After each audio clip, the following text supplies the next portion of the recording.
გავამზადოთ ყაურმა. ყაურმისთვის სასურველია თუ იქნება ცხრის ან ბატკნის ხორცი. თუ არ იქნება, შესაძლებელია საქონლის ხორცითაც გაკეთეთ, ხოლო ცხიმიანი ნაწილი უნდა იყოს. ავიღოთ. მე მაინც ვიტყვი, რომ ცხრის ან ბატკნის ხორცი, რომელსაც დავჭრით 25-30 გრამიან ნაჭრევ. თუჯის ქვავი სასურველია თუ გექნებათ. თუჯის ქვაბში მოვხრაკოთ კარგად ალყა დაჭრილ თეთრ ხავთან ერთად და თავ დახურულში თავის ცხიმთან ერთად თუ ცხიმიანი ხორცი არ არის, შეგიძლიათ ცხიმი თქვენ თვითონ დაამატოთ, კარგად მოშუშოთ. შემდეგ დავუმატებ ტომატ პიურეს. თუ არ არის ტომატ პიურე, შეგიძლიათ გახეხილი პამიდორით. 10 წუთის მანძილზე, 10 წუთის შემდეგ, როდესაც უკვე პამიდორი დაიწყებს ჩაშუშვას ნელ-ნელა ადუღებიდან 10 შეგიძლიათ დაასხათ ბულიონი, ან შეგიძლიათ ჩვეულებრივი წყალი. ამას დავუმატოთ უნდა მწვანილი. უნდა დაინაყოს მწვანილი ნიორი ქინძთან ერთად.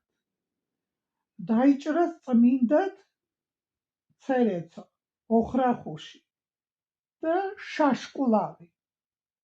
ამას ყველაფერს გავუკეთებთ უკვე გამზადებულ მასას, როცა ხორცი უკვე მზად იქნება, ამოურევთ, ადუღებთ 5 წუთს და მზად არის.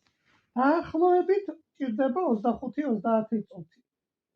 ყველაფერი ისინი გემოები, რომ ერთმანეთში შევიდეს. მირთვევამდე მანამ მიართმევდეთ, შეგიძლიათ 10 წუთი გააჩეროთ და გაჯდება ერთმანეთში გემოები. ეხლა დაახლოებით ზომებს გეტყვით.